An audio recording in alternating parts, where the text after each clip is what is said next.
Гана не будет.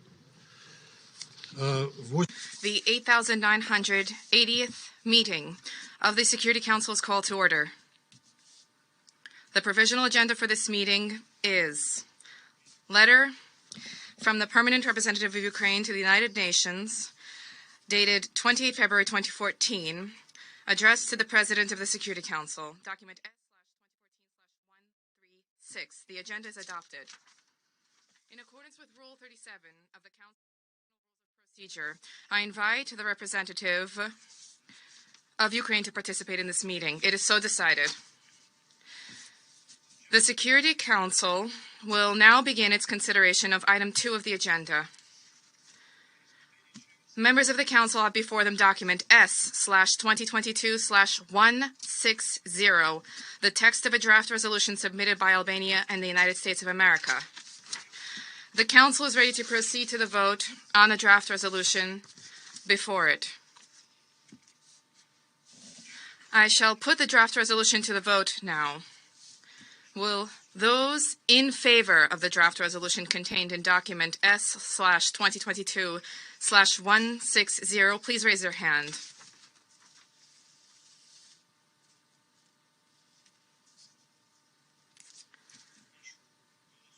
I request that those who are voting, I request that those who are against the resolution raise their hand. Abstentions, kindly raise your hands.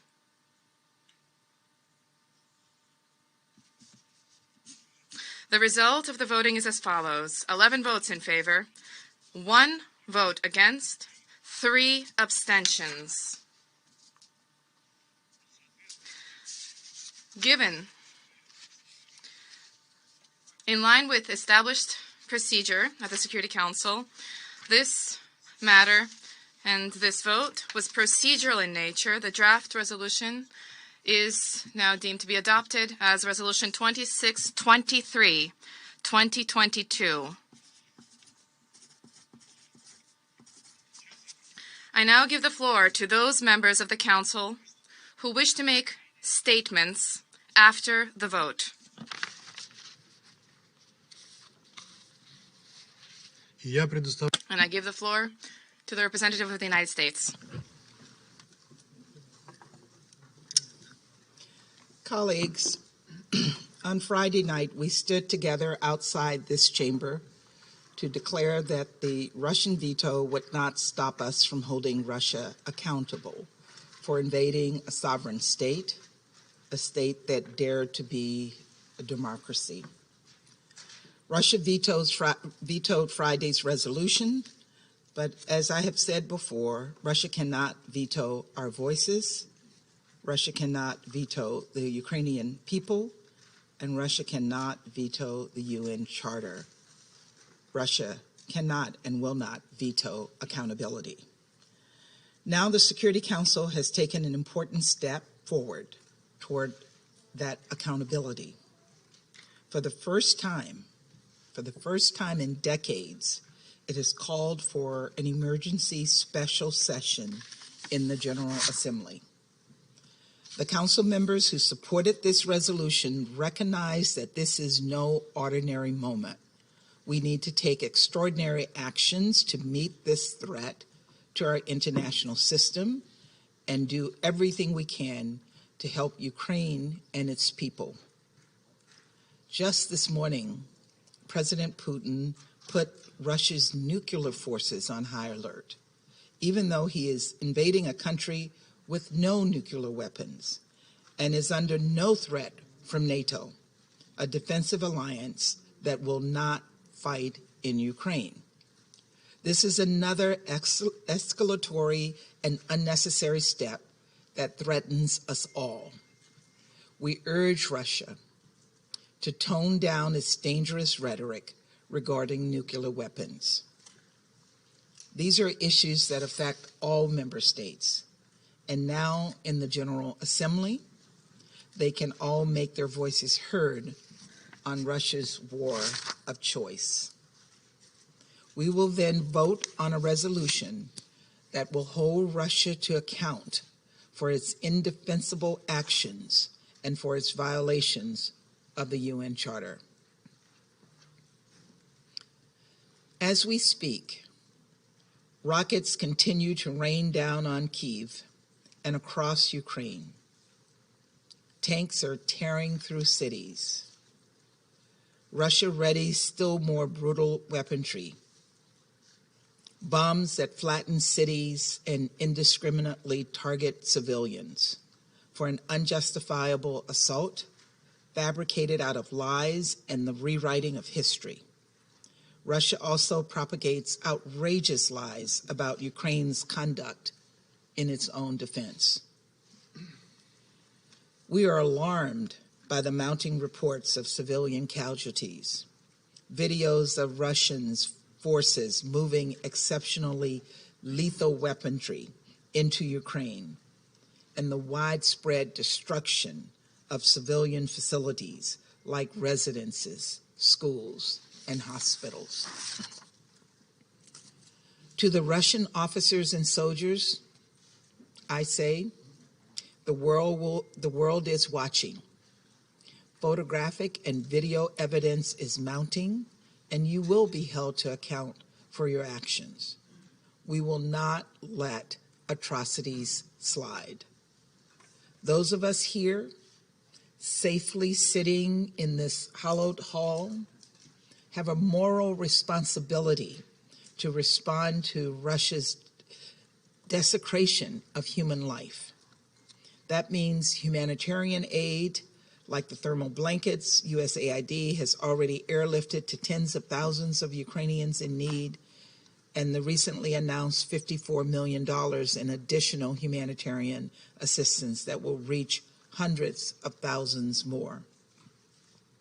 That means military support, including the additional $350 million of security assistance the United States is shipping to Ukraine. And it means holding the sole aggressor, Russia, accountable for its actions. That will take some courage from some fellow member states, and I know that. They have shown strength. By the inspiration, I would like to stress, for the inspiration, I would ask you to look to the Ukrainian people. They have shown strength, courage, and resilience in the face of Russian guns and soldiers and bombs and rockets. They also maintain the courage to sit down and talk. We welcome their continued willingness to participate in peace talks. On Friday night, darkness descended on Kyiv.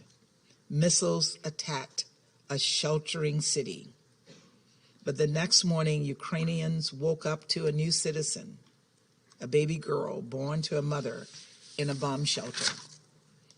The baby's name is Mia.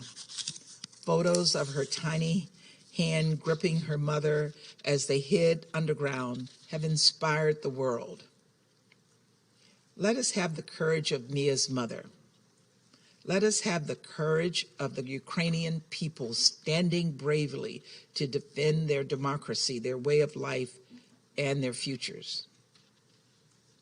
Let us show them that they are not alone, that the world stands behind them, that the United Nations has a purpose, that the additional bravery of the protesters in Russia is not in vain.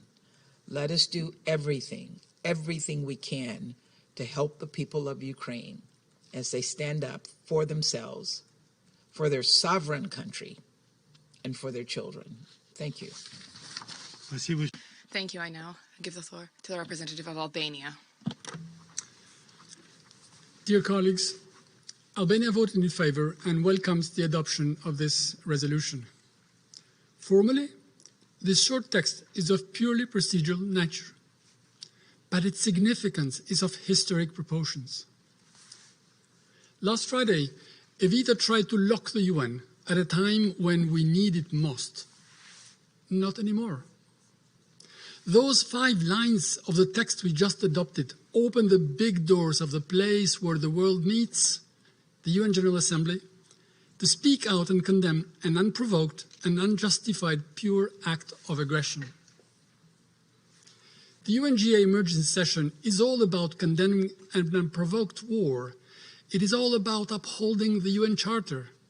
It is about sending a clear and iron-strong message of what is acceptable and what is not, including to the Russian citizens who need to listen to the world and hear it. Russia must be stopped in its attempt to break the international rules-based order to replace it with its will.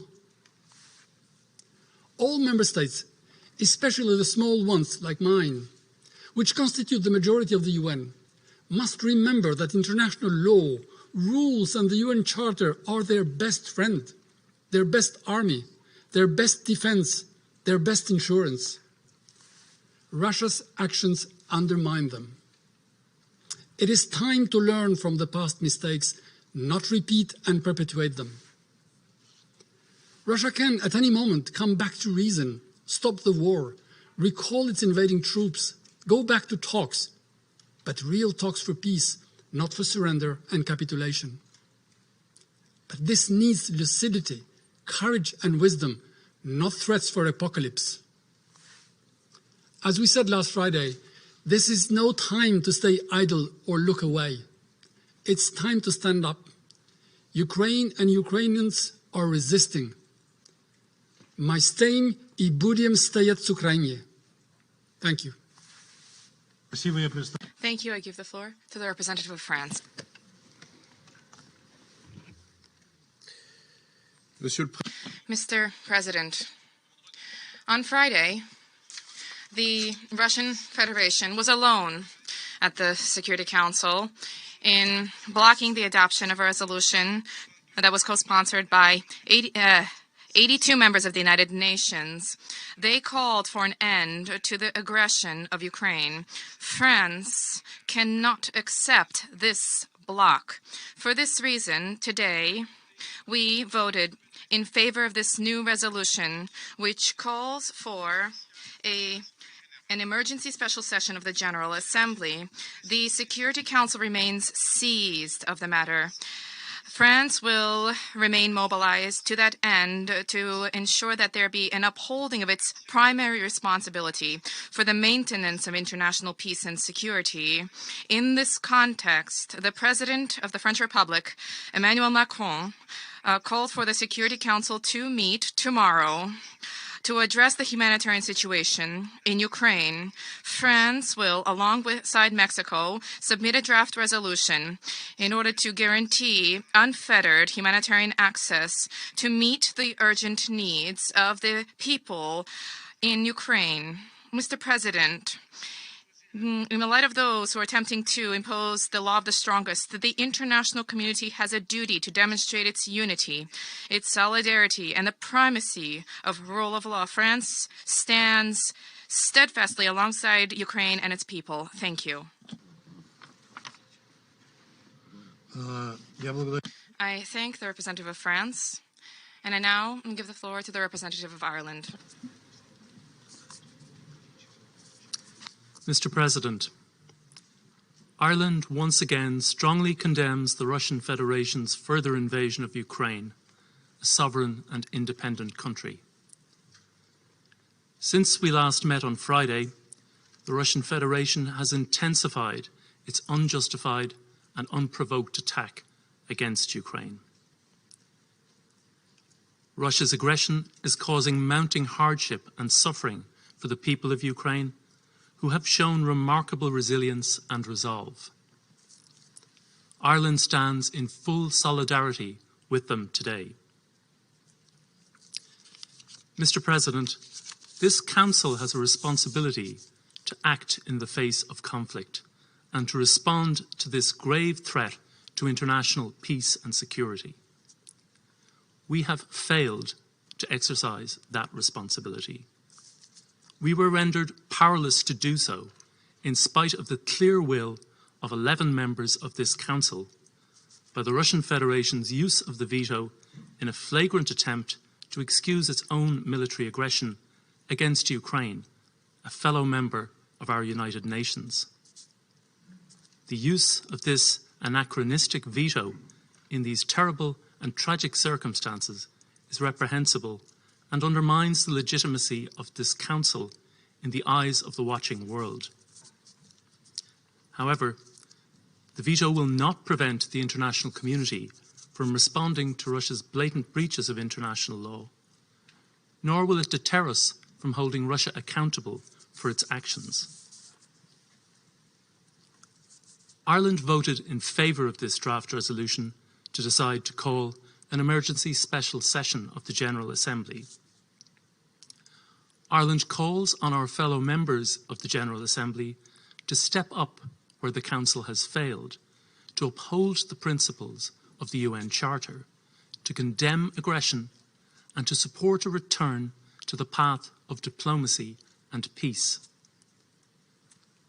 This is the very least that the people of Ukraine deserve from us in their hour of need. We cannot let them down. Thank you. Yeah. Thank you, and I now give the floor to the representative of Mexico. Muchas gracias. Thank you very much, President. Last Friday, the 25th of February, as a result of an exercise of the veto, the Security Council was unable to fulfill its primary responsibility of maintaining international peace and security, since it proved unable to adopt a draft resolution in relation to the situation in Ukraine, despite 11 votes in favour. Before the paralysis of the Security Council, we are today invoking Resolution 377, Uniting for Peace, to convene urgently an extraordinary session of the General Assembly. Since 1945, Mexico has maintained an unwavering stance against the exercise of the veto by permanent members of the Security Council. As we have maintained on numerous occasions and today reiterate, this faculty should not be a privilege. In all cases, it constitutes an enormous and very delicate responsibility. As a consequence, Mexico unreservedly supports the convening of the 11th Emergency Special Session of the General Assembly. And, as stated by the Permanent Representative of France, we will be convening a session to analyse the humanitarian situation prevailing on the ground and facilitating the expeditious arrival of assistance to those who most need it. Thank you very much, President. I now give the floor, thank you, to the representative of China.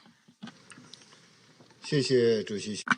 Thank you, Mr. President. Mr. President, at present, we are witnessing dramatic changes in the Ukraine situation. China has on many occasions made its position clear on the Ukraine issue, and that position remains unchanged. We believe that the top priority now is for all parties to exercise the necessary restraint to prevent the situation in Ukraine from getting worse. China supports and encourages all diplomatic efforts conducive to a peaceful settlement of the Ukraine crisis, and welcomes the earliest possible direct dialogue and negotiations between Russia and Ukraine. At the same time, China supports equal-footed dialogues between the EU and Russia on European security issues, and upholding the principle of undivisible security to eventually form a balanced, effective, and sustainable European security mechanism. China believes that the Security Council should give priority to regional peace and stability and the universal security of all countries, and play a constructive role in resolving the Ukraine issue.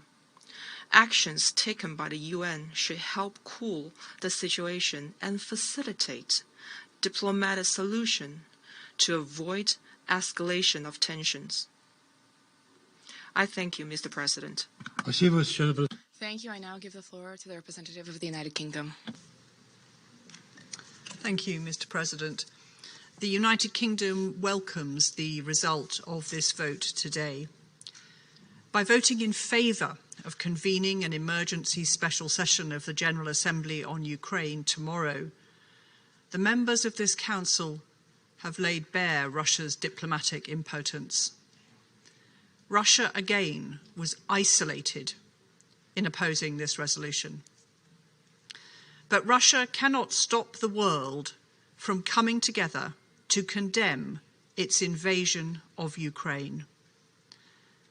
As each day passes in this unprovoked and unjustified war, support for the people of Ukraine, their plight and their fight for freedom grows. So we urge all members of the United Nations to use their voice tomorrow to call for the immediate withdrawal of Russian forces from Ukraine and end this war. Thank you. Thank you. I now give the floor to the representative of India.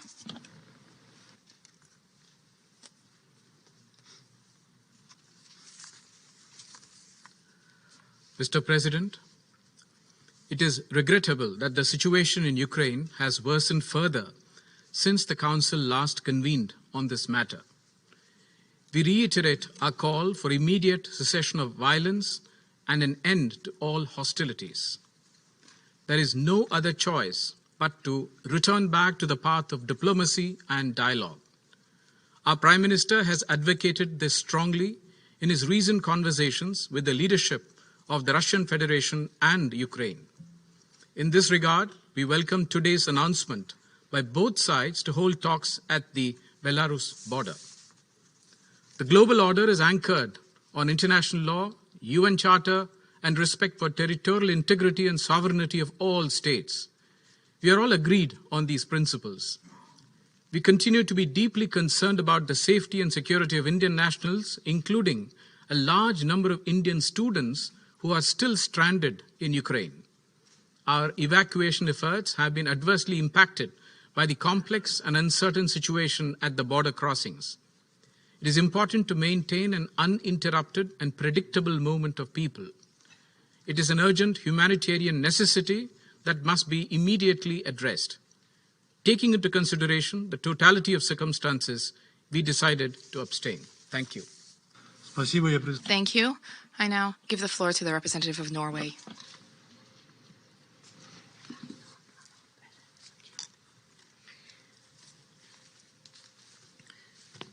Norway voted in favor of the draft resolution. Just 2 days ago, in this chamber, we all saw that Russia was isolated and had no support for its attack on Ukraine. Russia's action is unacceptable. Russia is wrong. Russia is the aggressor that violates the very core principles of international law that the United Nations stands for. On Friday, this Council failed its primary responsibility for the maintenance of international peace and security. The Council's response to the breach of the peace and the act of aggression failed because of the veto by the aggressor itself. Preventing such acts is a direct responsibility of this Council. Therefore, it was necessary to reconvene today to decide to call an emergency special session of the General Assembly on this issue. Now we will take this matter to the General Assembly with the purpose of making appropriate recommendation to members for collective measures. Russia will be held accountable. The civilian population, including children, is suffering the consequences of this horrifying conflict. Killings, displacement and disappearances, fighting in and around urban areas, and the use of heavy explosive weapons, destruction of civilian infrastructure. We remain deeply concerned about the protected harm to the civilian population. Norway is on the side of the Ukrainian people and its government. We are providing further assistance to Ukraine.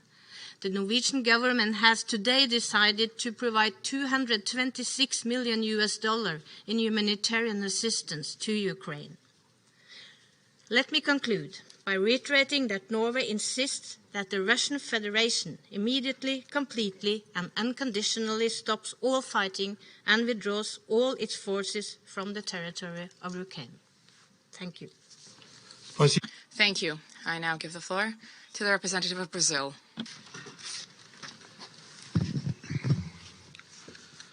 Thank you, Mr. President. Mr. President, last Friday, my delegation laid out before the Council a comprehensive view of its concerns regarding the security developments in and around Ukraine. Nothing in the intervening period has led us to having had those concerns allayed. On the contrary, in fact, as we speak, the number of casualties, the human suffering, and the risks to international peace and security keep increasing by the hour. Indeed, UNHCR numbers recently spread already place the number of refugees at 422,000. We have voted in favor of the draft resolution before the Council, despite misgivings about its timing and its contribution to achieving peace. These misgivings stem ultimately from our unyielding commitment of respect for and interest in upholding the Charter and the role of the Security Council. The urgency of the situation has convinced us of the need to add the voice of the General Assembly to that of the Security Council in seeking solutions to the crisis in and around Ukraine. This in no way detracts from our firm belief that the Council, with its primary responsibility for the maintenance of international peace and security, has not yet exhausted the instruments and mechanisms at its disposal to contribute to a negotiated and diplomatic solution towards peace. Therefore, we reiterate our call for an immediate cessation of hostilities, for full respect to humanitarian law, and for a renewed attempt within the Council for the promotion of and support to a process of dialogue between the parties involved, a role that the Council is inherently better equipped to provide in order to bring a peaceful solution to the Ukrainian conflict. The Security Council and the General Assembly must work together. As we renew our calls for an immediate ceasefire, we also appeal to Ukraine and Russia to facilitate the withdrawal of all persons who want to leave the Ukrainian territory. Brazil already wishes to express its gratitude to Poland, Slovakia, Hungary, Moldova, Romania, and others who are facilitating the exit of people fleeing the conflict, in particular Brazilians and Latin Americans. Mr. President, let us be exceedingly cautious in moving forward in the General Assembly.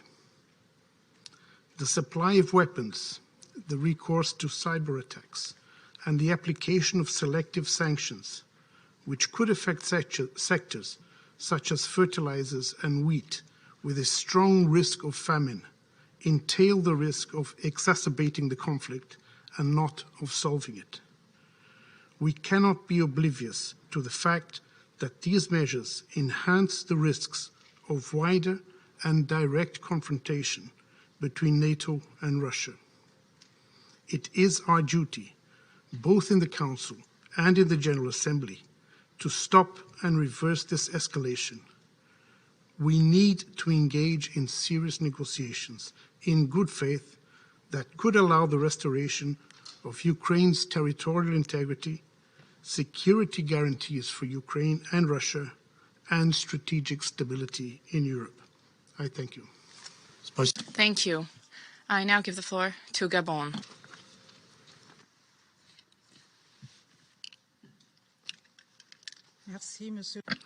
Thank you, President.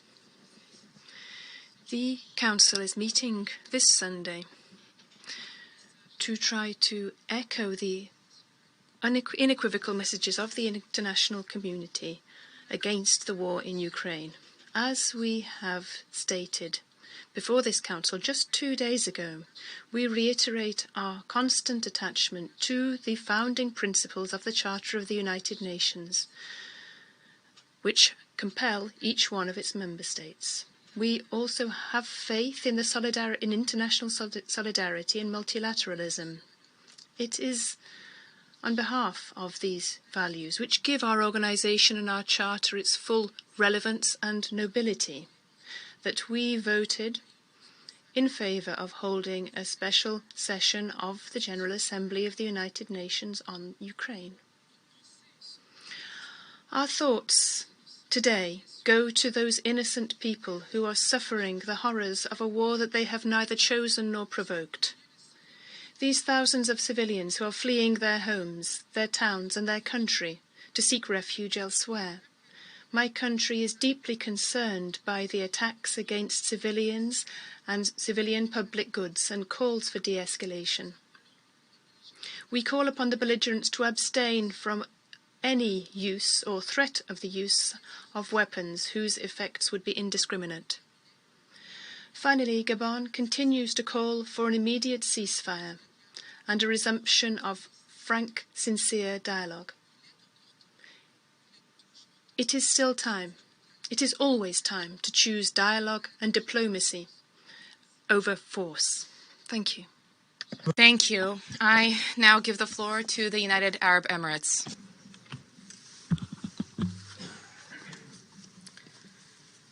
Mr. President, the UAE regrets that the situation in Ukraine has worsened since our last meeting and reiterates its call for a cessation of hostilities. We remain steadfast in our belief that dialogue and diplomacy should be the only path to resolving differences. We therefore welcome today's news that talks may commence tomorrow morning on the Ukraine-Belarus border. This is urgent and much needed. We will work tirelessly to support efforts towards a peaceful resolution. As we conveyed on Friday, the developments in Ukraine undermine regional and international peace and security. The UAE reiterates that the protection of civilians in Ukraine is of the utmost importance, particularly as the security situation escalates. Civilians trying to reach safety must be able to leave unhindered. It is of paramount importance that necessary humanitarian aid is delivered to those in need. Space for humanitarian assistance must be preserved so humanitarian actors can maintain access to civilians. We emphasize the importance of upholding international humanitarian law and mitigating the impact of this conflict on the most vulnerable. We reiterate once again the absolute need to uphold the principles of the UN Charter, in particular respect for the sovereignty, independence, and territorial integrity of all member states. I thank you. Thank you. I now give the floor to the representative of Ghana.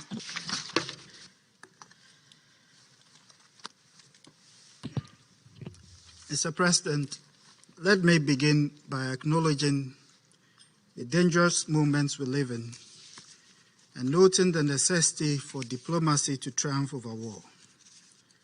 I therefore urge that even in this difficult moment, and as diplomatic representatives of our states, we maintain the commitment of our states to dialogue and the objectives of peace.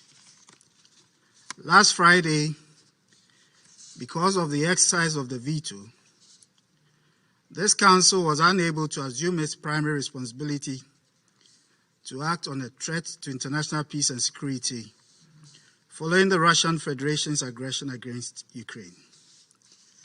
It is time for the General Assembly to assume its residual responsibility and to pronounce itself on the matter. And it is for this reason that Ghana voted for this resolution just adopted. As we consider the resolution we have just adopted, It is important that we do so with sobriety, not only for this generation, but also for those whose blood and toil speak to us from the restless graves of the two world wars. As a condition for becoming a member of the United Nations, we have all declared to accept the obligations contained in the Charter in averment of our peace-loving nature. Today, the peace we say we love is threatened.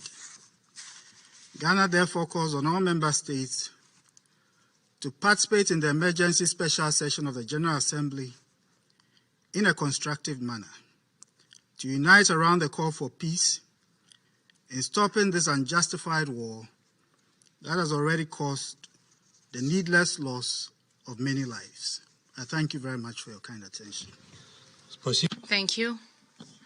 I shall now deliver a statement in my capacity as a representative of the Russian Federation.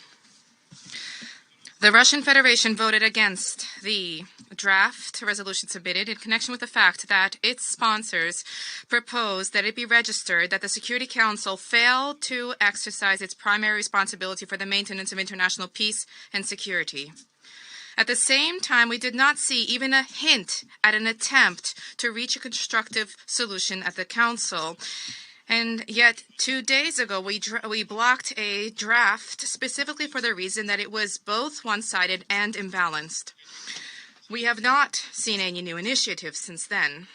The UN and the United Nations Security Council were created in the post-war period with the aim of saving succeeding generations from the scourge of war. To that end, global powers concurred to reach agreement among themselves, ideally to reach consensus. And in any event, certainly not to attempt to push through decisions on one another, nor to attempt to disregard the interests of any member of the P5. This is precisely why the Council has the vested right for permanent members to block a decision. This is not a privilege. This is a mechanism for ensuring the balance of interest, which is of such paramount importance for the entire world, and through this balance of interest for the achievement of global stability. Any attempt to circumvent the position of the Russian Federation, any attempt to disregard it undermines the very bedrock of the UN Charter. There is a need not to push through such schemes, but rather to endeavor to find common ground, regardless of our Western partners' attempts to avoid this, including when they disregarded our legitimate concerns in connection with NATO's policy and the Western countries' violation of the core principles of the OSCE on the indivisibility of security. Now there's a need to focus on resolving the situation which precipitated the crisis with which we are grappling.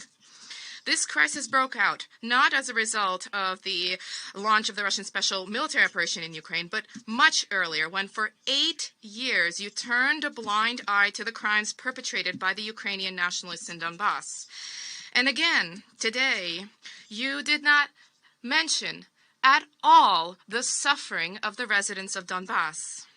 For it was indeed the homes in Donbass which was raised by the Ukrainian armed forces, and these images are now being taken by Western military outlets and being portrayed shamelessly as the consequences of our military operation in Ukraine. And today, during this meeting, once again, we hear lies, deceit, and fakes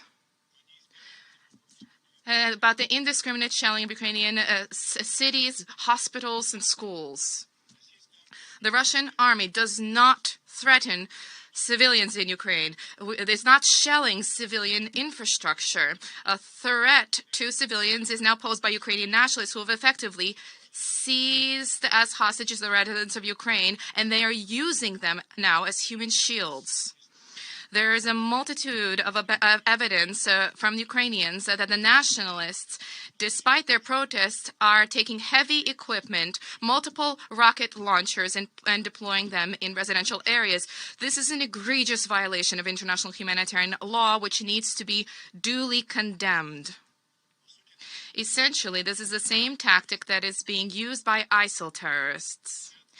All responsibility for the possible repercussions lies at the feet of the Maidan regime. The residents of Ukraine are also threatened by the ongoing radicals giving power to all of those who wish, including prisoners from escapees from jail. They are taking weapons which are now being used by marauders and thieves and criminals. Social networks have sufficient evidence of this from the residents of Kiev and other cities. This demonstrates the reckless approach of the Ukrainian authorities vis-à-vis their own citizens. Now, against the Russian Federation and social networks, there has been an information war has been unleashed. Insofar as evidence of destruction of civilian infrastructure by Russian military does not exist, Ukrainian strikes and accidental strikes and videos from Donbass are being portrayed as such, and these are actually being carried out by the Ukrainian nationalists. Furthermore, social networks has a host of educational manuals about how to create fakes to depict our military operations and fabrications, and these social networks have 1.2 million such fakes circulating. We urge our colleagues not to aid and abet the proliferation of such disinformation, although I fear that once again this call will fall on deaf ears. I now resume my duties as the President of the Security Council, and I give the floor to the representative of Ukraine.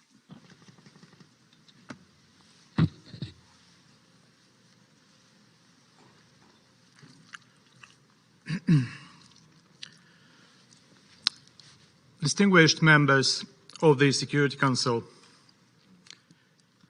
I would like to express my gratitude to those of you who have supported the request to call the UN General Assembly emergency session. I immediately express my regret that once again the Rule 20 of the Provisional Rules of the Security Council has not been properly applied by the Presidency. However, I express my relief that this rape of the Institute of the Presidency of the UN Security Council will be over in less than 48 hours. For those who appear to see no reason in supporting the request to have the emergency session, despite my yesterday's letter sent to all of you, but the representative of the aggressor, I would like just to tell you the following. Do you know the most often warning now in the most of Ukrainian cities? Attention, air raids, please proceed to the shelters. And I do recommend you to look at the pictures and footages of what happened afterwards, day to day, night to night. I will continue to invite all members of the Security Council to join the catharsis, this purgation of this institution that will only save this institution for next generations. Russia persists in its aggression despite the initial plan of Blitzkrieg. And it failed, and we all see it.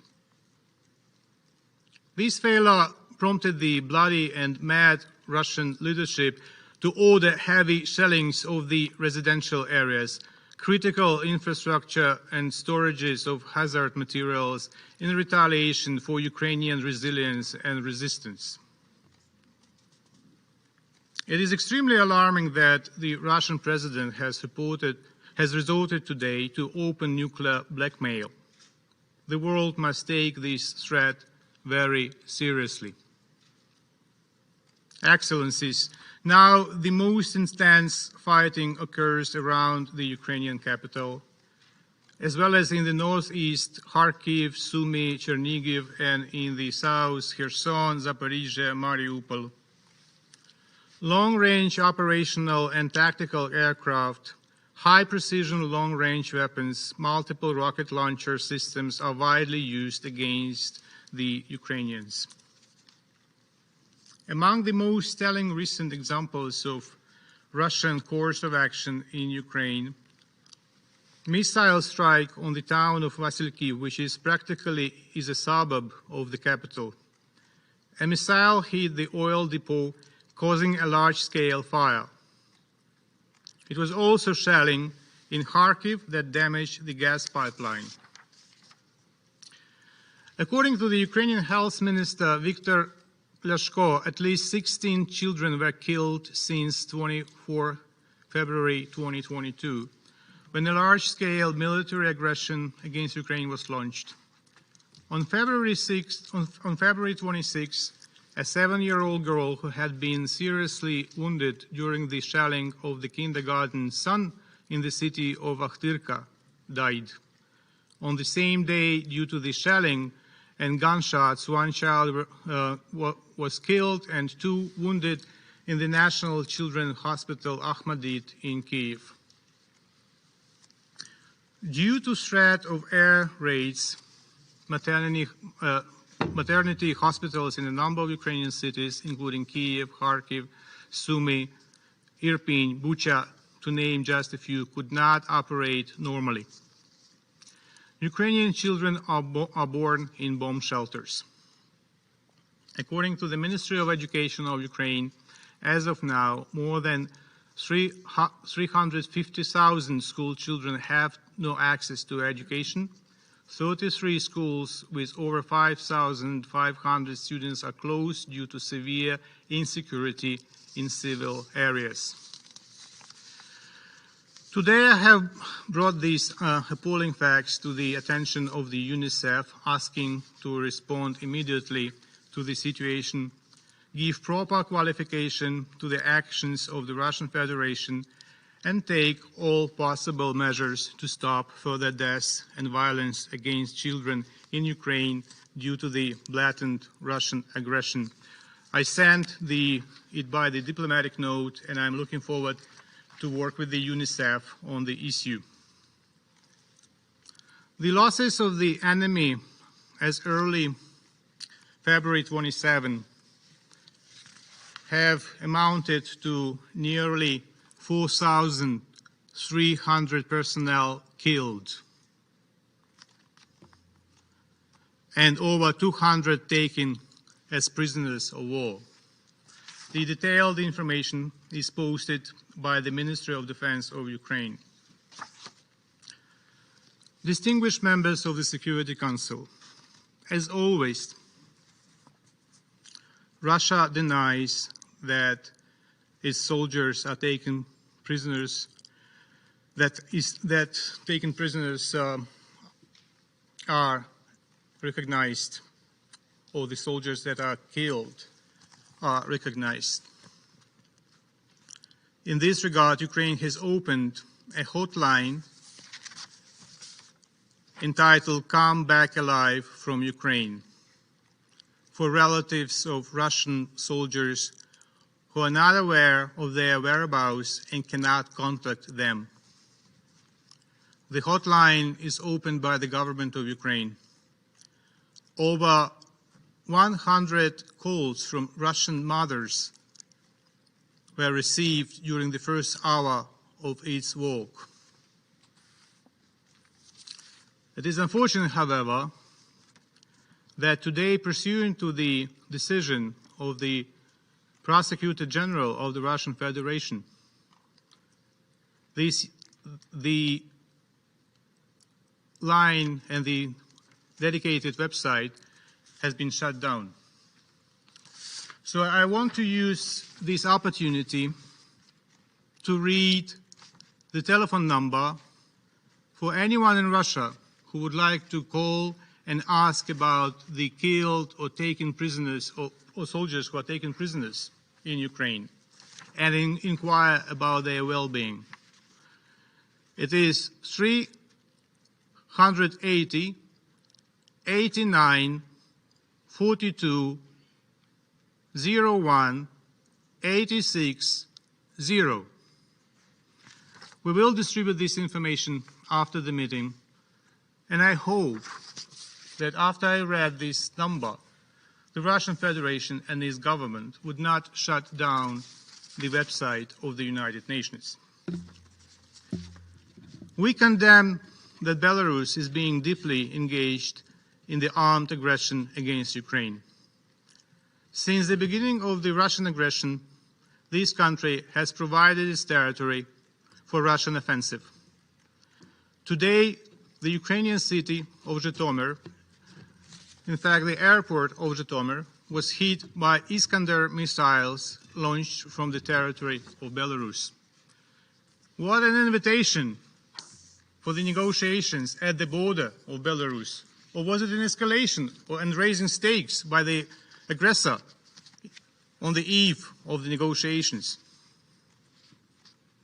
Excellencies, Ukraine filed a case against the Russian Federation at the International Court of Justice, and a request for the court to issue an order of provisional measures against Russia.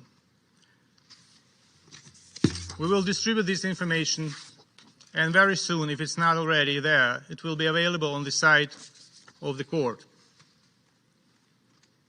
Ukraine seeks an emergency hearing and an order by the court that Russia must cease its unlawful attack on Ukraine. Russia will have to answer for its behavior at the World Court in The Hague.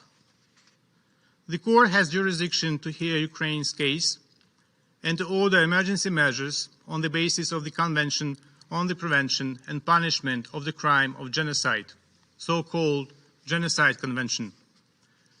The Genocide Convention is one of the most important international treaties drafted in response to the horrors of the World War II and the Holocaust. Russia, however, has twisted the concept of genocide and perverted the solemn treaty obligation to prevent and punish genocide. It has made an absurd and unfounded claim of alleged genocide as a justification and pretext for its own aggression against Ukraine and violation of the sovereignty and human rights of the Ukrainian people.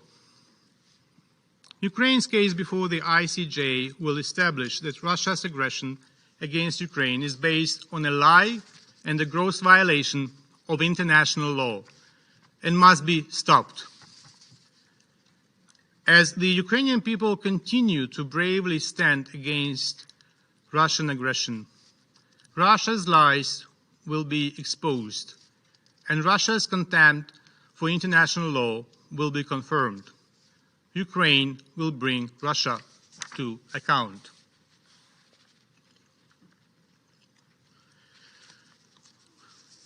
I will switch to Russian.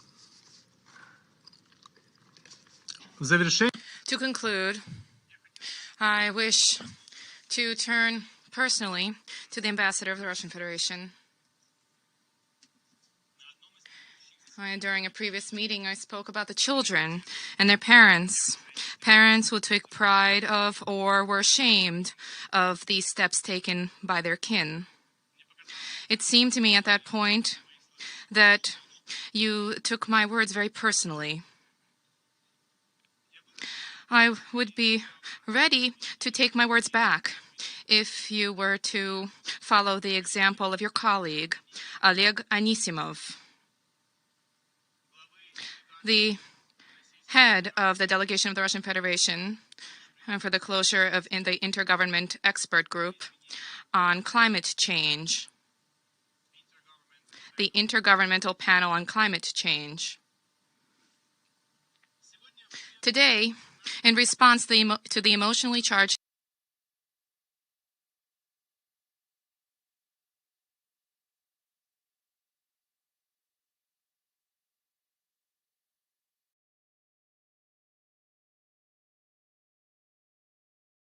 statement of the Ukrainian delegation, and it is difficult now for us to speak without emotion, he said, and I quote,